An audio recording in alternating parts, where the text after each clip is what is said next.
I'm Daniel, the past life regressionist, and it's time to begin. Lift off and the clock has started.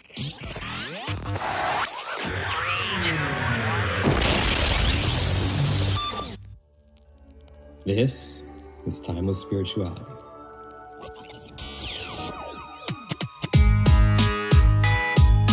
Enjoy each of your time.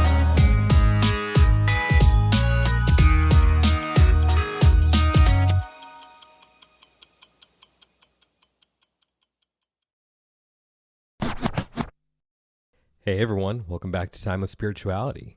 If you would like to book a regression with me to discover who, when, and where you have been throughout time, you can reach me on Instagram at The Past Life Regressionist or my website, thepastliferegressionist.com. And now, it's time to begin. Alejandra, thank you so much for being on Timeless Spirituality. How are you doing today? Doing great. Thank you. So, are you ready for I'm as ready as I will be. the seventh question? I'm just kidding. Are you ready for the first question? Yes. You think after all these episodes I've done this point, I wouldn't be a bumbling mess at the beginning, that I would get in some routine instead of just being, okay, anyways, I'm a goober. Okay. Maybe by episode 100 I'll get it. Anyways, first question. What is your favorite song about time and why? So I have two for you. I grew up bilingual, so I have a Spanish song that I grew up listening to. And then I have an English song that I came across in the 90s at some point. So the first one is called Tristes Recuerdos by Antonio Aguilar, and it's a ranchera. It's a very fun melody that if you play it at a party, at a Mexican party, everybody will sing it and dance to it. But it translates to sad memories. And the opening line starts with, time passes and I can't forget you. And, you know, the lyrics go on and something along the way says, and I hope that as you listen to this song, you think of me as I think of you. So that's one. Oh. And then the English one is Next Lifetime by Erykah Badu. And I don't know if you're familiar with that song. Mm-mm. The premise of that song is she meets this person and she has a very strong connection to him. And she, you know, is attracted, he's attracted, but she's seen someone else. And she's also in love with the other person that she's with. So she tells him, you know, I have this deep connection. I'm digging your energy and I really want to, you know, be with you, but I'm not, I'm a lot of women, but not women enough to split myself in two. So I guess I'll see you next lifetime. And so. It's kind of sad for that guy, but kind of cool concept. Yeah. And I've always, like, the first time I heard it, I was like, oh my God, that's an amazing, like, I love that song. Erykah Badu in general is amazing. Cool. Thank you so much for sharing that. Are you ready for the next question? I am. Who is Alejandra? Well, I would just give you a quick biography. Awesome. I was born and raised in LA of Mexican parents. My first language is Spanish. I was raised in a pretty rough neighborhood. A way out of it was to join the Army. And I spent 22 years on active duty. While on active duty, I pursued my education. I retired and became a clinical psychologist, not psychologist, clinical social worker. I wanted to become a clinical psychologist, but decided on social work as that was more in alignment with what I wanted to do, which was help people. And I know psychologists do this, but it's a different kind of help. Are you ready for the next question? Yes. Why is it that you wanted to have a past life regression? Oh, wait, sorry. Let me back up. Thank you for your service. Thank you. Much appreciated. Thank you. Yeah, it took me all around the world and I had a lot of fun with it. It helped me grow up quickly. So, you know, in that, right, traveling around and just being in different places at different times, things always resonated with me. Connections that I made with different people seemed to be, you know, in the military, you make quick connections just because of the nature of what you do and how you do it, right? You're in a place for a short period of time and then within 2 years, somebody's leaving. So connections are made, but there were some connections that were just a little bit deeper. And it's like, yeah, you know, there's something about this particular person that I can't shake. And I feel like there's too much electricity between us, whether, it's just a friend, a platonic friend, or, a romantic partner. It was just something. And I always felt like there's got to be more to this than just the life that we're living. And there were certain things that resonated with me. In high school, I read Anne Rice's Vampire Stories, Interview with the Vampire. And the first, opening lines start with, Anne Rice is a very descriptive writer. So despite her description, as she's describing sitting under a cafe in the stickiness of New Orleans, I feel it, I smell it, and I'm there. And so there's always this, I wonder if I had never visited New Orleans, but when I always wondered, like, I wonder if I ever lived in New Orleans, because I love that place and I've never been there. And then instantly when I get there, I'm like, wow, this feels like home. Like, I love the architecture. I love the food, the energy. And so those kinds of things just throughout, the many places that I traveled always resonate with me. So it was always in the back of my mind. I always wanted to, like, I always joked, oh, I was that in a past life, or yeah, in a past life, I must have whatever. And so when I came across you and the work that you do, I was like, okay, definitely I have to do this. Stop wondering and just do it. Well, I'm glad you did, because it was a cool session. Thank you. I thought so too. So you brought up that you would say, in a past life, I must have. I'm curious, did you ever relate those to positive things? Because usually when I hear that expression used, it's, oh, well, in a past life or past life, I must have because, you know what I mean there? Yeah, no, it was positive. Like, my love of Italy, right? I currently live in Italy and I just absolutely love this place. And I don't ever want to leave. I will have to at some point. They're going to kick me out and drag me out of here. But there's just so much joy that I feel here and a connection that I've had with it that, I always wanted to. The first time I visited, it was a very short visit. And I was like, yeah, I'm going to live here at some point in my future. And so here I am. But yes, happy moments, not just like, oh, I can't stand this in a past life, I must have whatever. Like, no. And, I don't even think of it as karma. And I think maybe that's what, it's not like, oh, in the past life, I must have done something horrible, which is why I'm dealing with this challenge now. No, I never connected to it in that way. So everyone who's listening, it's not always a bad thing. I just hear that so often. Well, I probably experienced this because I did this horrible thing in a past life. I don't know if that's the way it works necessarily, maybe. But, I'm just the guy who asks questions and takes it back in time. So I don't make the rules. I just inquire. Yeah. Well, thank you for sharing. So, what do you think? Up for sharing your past life regression experience? Sure. All right. What came up for you? So the first one was a pretty painful one. And I will tell you this, that even though but when we did our session, I had already listened to all of your podcasts. I'm like super fangirl. Like, I was like, oh my God, I get to meet Daniel. Yay. So I already kind of had heard very many people say, it's not what I expected.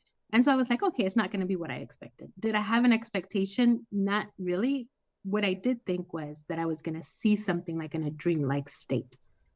And so when we first got into that hypnotic state, if you will, I was like, I don't see nothing. Like, I'm floating in space. And then you were able to kind of ground me from there and be like, okay, where are you now? And I was like, well, I'm in a dark room. And it was a very painful one. And then when I got into that dark room, I started shaking, and it wasn't in pain. It was like just energy, I feel. And I feel like it was just energy that needed to flow out. I don't know. It was just a strange thing. And I feel as though maybe you were worried about me. You were like, are you okay? I'm like, yeah, I'm fine. Let me shake. But the first place that I went to, I was arrested because I killed my rapist, in essence. And I don't know if it was his son or his right-hand man or something, then turned me in because I killed the head of the household. And so I was burned to death alive for killing my rapist. I'm not always an advocate of violence. However, good for you. Yeah, thanks. I was happy to have been burnt alive. It was better than living that life. And I feel, I have a present life connection to both of those men, and I think this is why I saw that. So without going into any detail, did it make more sense to you, whatever those connections were?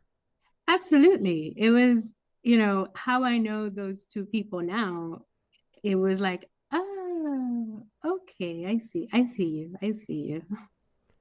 And once you had that, let's just call it that recognition, how did you feel about what you'd encountered with them in your current life? Release. Honestly, because there's always questions, right? And I think the biggest thing that I took away from our session was release. Like, who cares? It's fun. I loved it, and I would do it again. I will probably schedule another session with you at some point in the future. I don't know when, but I will. You were one of the good ones. I mean, look, sorry, everyone's a good one, but there are just some people who are very easy to be around. Thank you. But what I got most out of it was just that feeling of release. Like I said, that energy that I was shaking, like I couldn't control myself. Like it was just release and letting go of crap that I don't need. And it's not mine. And why am I holding on to this? And so that to me was the best thing, to feel that now I don't have this heaviness around me, and things happen, whereas before I would have an emotional reaction to it. Now I'm like, interesting. Okay. So just to paint the picture for everyone, she wasn't full on convulsing. I don't want anyone to think that. I think it looked more along the lines of when you hook yourself up to one of those little electronic pulse things that are supposed to stimulate your muscles a bit, like where there's a little shake like that. So that's kind of what I was seeing. So it was nothing violent, but it was definitely noticeable. And yeah, I mean, I just checked on you. Hey, you okay? You do it okay? Yeah. It's like, okay, well, she's not in any discomfort right now. So there's a release taking place, and let's just allow it to take place, and we'll just go on with whatever needs to happen. So that's, yeah, just wanted to make sure that was cleared up. Don't want to scare anybody away. It was a great experience. I actually enjoyed feeling that. I think it was a cool release, and it was a necessary release. And Absolutely. yeah, as long as it's not done in a violent way and no one's getting hurt and you're okay with it, then right? It's totally cool. So thank you for sharing all that. What was the next life that came up for you? The next one that came up was, I think this is my New Orleans connection, because I had asked about why am I so attracted to New Orleans? And I see myself leaning against a tree, and I think it's got like Spanish moss on it, and I'm next to a river. And, I'm sitting there, and you ask me, how do you feel? And I said, free. You're like, why do you feel free? And I'm like, well, because the boss over there doesn't let me feel free, or something along those lines. And so you're like, okay, let's go see the boss. And so we go, and I have a confrontation with him about, oppression. And it was a time of change, I feel. And I was telling him, like, you're not going to have this power over me anytime soon. And I will have a voice. I will have my power. And, bye, like, essentially. How'd that feel for you? It felt good. It felt like I was claiming something that belonged to me. And it's, in essence, my own power. I think a lot of times I'm a people pleaser. I'm a giver. I don't do well asking for help or receiving help even. And so I think in that instance, it's like, you know what? I don't have to do anything for anyone if I don't want to. It's okay. Yes. And how about the next life? That was a cool one. Yeah, the next one was pretty interesting. So I see myself running up a hill in some like Nike Cortez tennis shoes. Are you familiar with those? Everybody should be familiar with them. No? So Nike Cortez, it's a classic shoe from the 60s and 70s. And, I'm wearing like a 60s style athletic outfit, if you will. I'm a man at this point. And I'm feeling oppressed because I have a winery. And I'm the owner of this winery. Also, this wasn't the cool one I was thinking about. Because now I'm remembering. Sorry. Oh, yeah. Which one was next? The one with the grapes. Oh, okay. Sorry. So The one with the winery, the last one? Oh, no, I can't remember the order of them, but I caught myself there saying that this was a cool one because okay, yeah, let's. I was thinking the cool one was the one with the grapes. Well, they both have grapes, I guess, in a sense, but there were different grapes. They were different grapes. So let's go to the one with the grapes because that was the next one. I think the winery was the last one. Okay. This was the cool one. The one with the grapes is a really cool one because I'm just lounging in this. It's like a red room, and I'm sitting in this like couch, and I'm eating grapes from a plate, and I'm just sitting there by myself. And you asked me like, what are you looking at? I'm like, a statue of Aphrodite, and I'm like, okay, so what about this statue? And I was like, I don't know, I'm admiring her power, her womanhood, her beauty. And then a man walks in and starts challenging me. And, I kind of laugh, I think I remember. Like, I'm like, she's powerful. Or he laughs at me. He's like, ha ha ha, women don't have any power. And I was like, wait and see. And it was a very short one, but that was just kind of it. And so after we were finished with it, I was like, that was weird. I feel as though he was my romantic partner, not necessarily husband. I felt powerful, but I didn't have any power.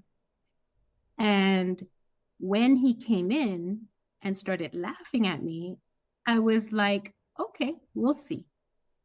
But so, so this happened in our session. And then the very next book that I started reading on my Kindle is a book. I should have looked up the author. I can't remember the author's name, but if you look up The Wolf's Den, it's a trilogy. So this is the first book. And I don't know that the other books have come out. But anyway, it's about, prostitutes in Pompeii. And prostitutes in Roman times were called wolves, essentially, wolves. The Italian word for loops, or the Latin word for wolves.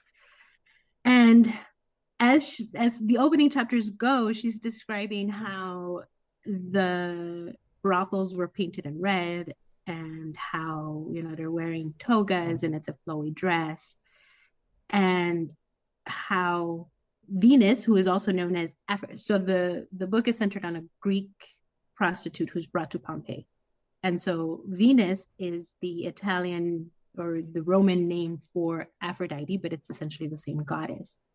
And so she's talking about Venus. It's her festival, and they're going to do their offerings to Venus. And then she switches to the Greek and she's like, Aphrodite. And I was like, wait, what happened here? And so then that gave me a little bit of insight into like, oh, I was a prostitute in that life. And, like I was probably just sitting there lounging, being taken care of by this man who has probably another family and another home. But I have some kind of power, but not enough to stand on my own. But, I'm seeking it. I don't know. It was just a strange connection after our session that I came across this particular book that described something that I felt, but didn't know how to name in our session. Well, the universe works in mysterious ways. Yeah. Well, what's really cool to me about that is you started reading the book after the session. That it wasn't something that happened before. Because had it happened before, look, I believe in this process. But I also believe in the possibility for some conscious projection in some rare circumstances. So had you read it before, I may have raised more of a brow. Right. Thinking, okay, well, you're reading this book now, so I wonder if it's just coming up for you, or the other side of it could have just been, well, there was a reason why you started reading that book right before the session, so maybe this still is valid. But the good thing is we don't need to worry about that because you started reading the book after. So It kind of eliminates all of that, which I think is pretty cool. And I'm sure that I had learned it at some point in life that Aphrodite and Venus are the same person. Got that. And, Venus is the goddess of love. Got that.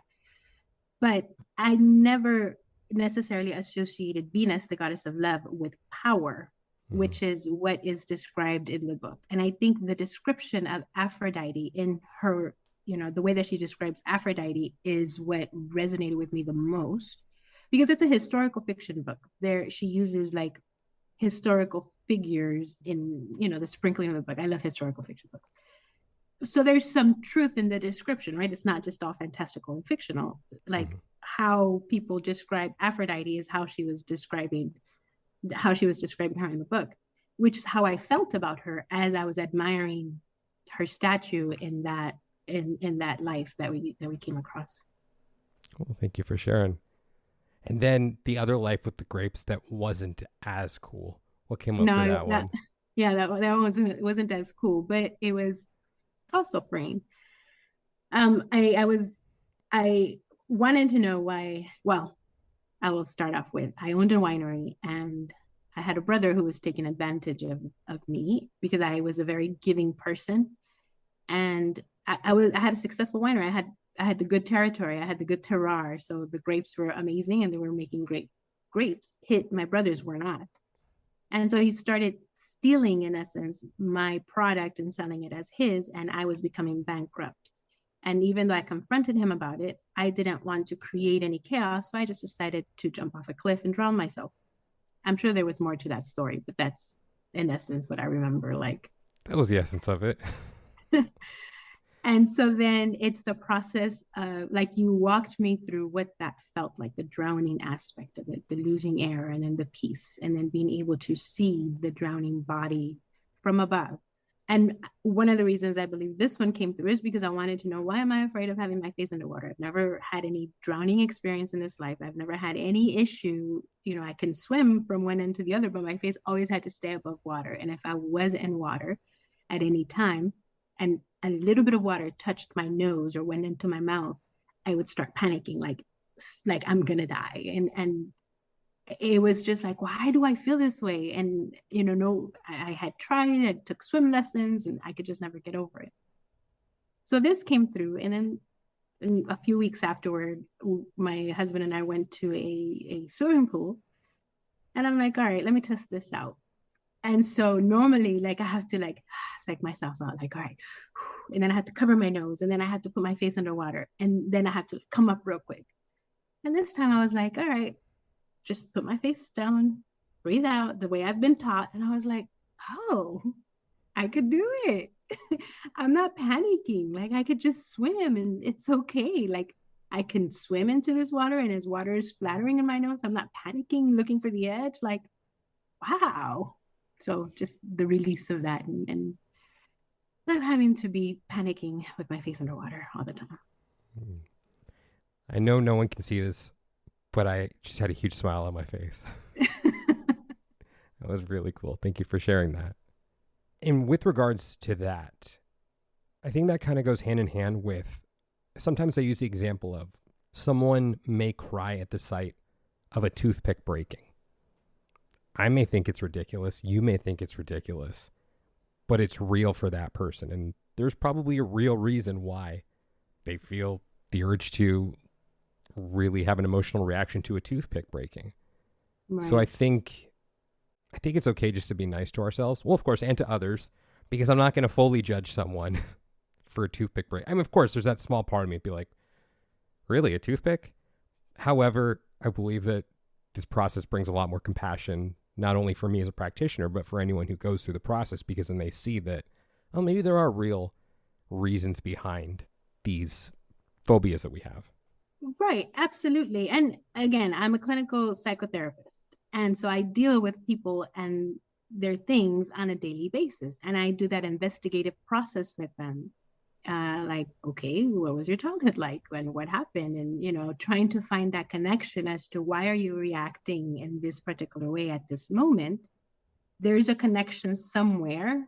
The, you know, vagus nerve is interacting with you in some kind of way. What's involved in that limbic system, right? So from that perspective, I do this on a daily basis, but it's so hard to put up the mirror and be like, all right, you know, okay, what's going on inside, right? And I try, and I don't know, but yeah, you're right.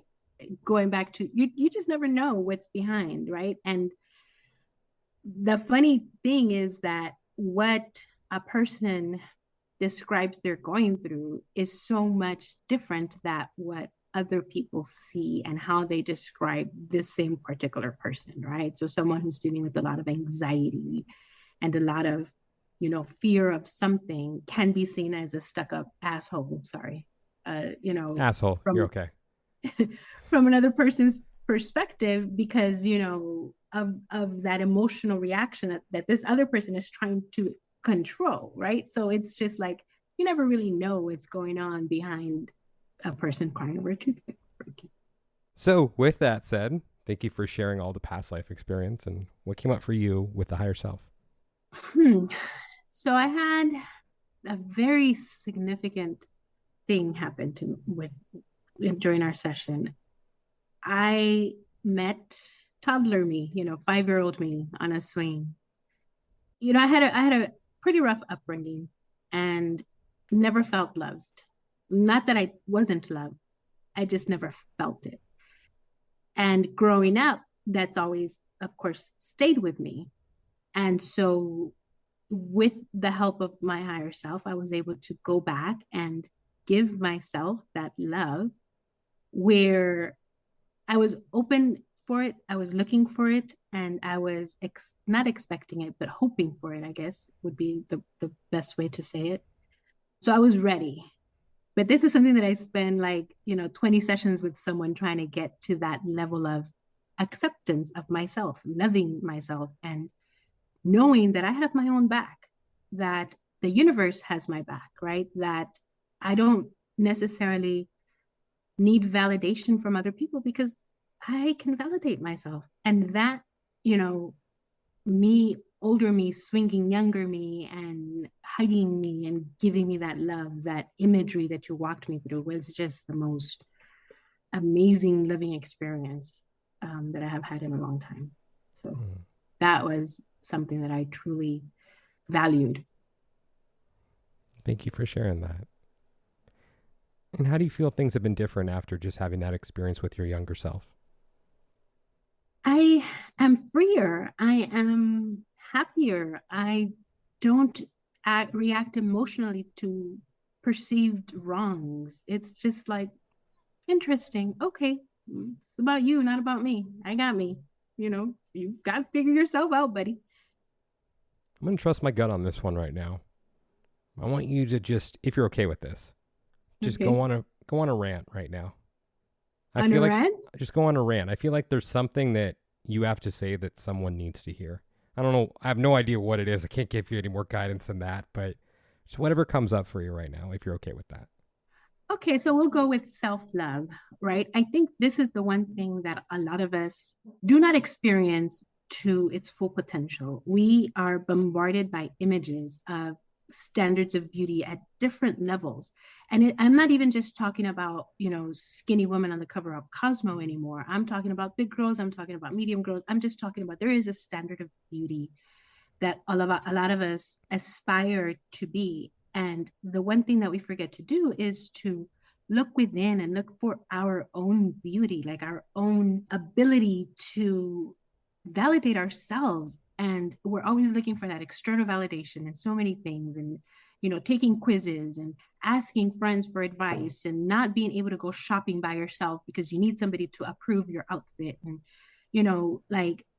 it's so much external crap coming at us.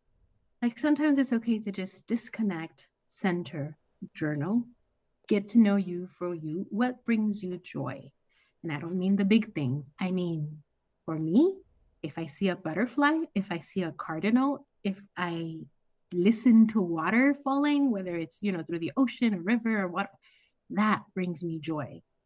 And so just being able to have released that with, adult me and little girl me, and being able to experience that on a different level has been so freeing. And I never really was a gossip follower, whatever, Us magazine, whatever it is. But now it's just like, oh, look at that. I'm not judging you. You do you. You look beautiful, but so am I. How are you feeling? Great. Actually, I think I had mentioned this to you. Like, I got those chills that I sense when I'm feeling that it's not just me. Well, thank you so much for sharing that. I feel like that's a message that at least a couple people are really going to benefit from. Well, thank you. You have any final thoughts before we sign off? No, I just want to say that I love the work that you're doing. And like I Mm. said, I'm a big fangirl. Like I'm caught up on all your episodes and I can't wait to see what comes out next. So thank you for doing what you do and for having been that person that you know I was able to find a little bit of peace within. It was my honor and pleasure. And thank you so much for sharing that with me. I'm really happy that I was able to be there for you. And thank you so much for supporting the show. Thanks. And where can everyone reach you? So I'm not, like I said, I'm on Instagram, AngieWar22, and my email address is angelicaguerra@yahoo.com. Well, thank you so much for coming on, and I have a feeling there's more in store for you in the future, and we're gonna talk about that in a second. So, thank you for coming on. Thank you. Fellow time travelers, your journey through time awaits you. Just want to thank you guys so much for listening to today's episode. And if you're interested in discovering who, when, and where you have been throughout time, and you'd like to book a session with me, just go ahead and send me a message on Instagram at The Past Life Regressionist, or you can reach me through my website, yourpastliferegressionist.com.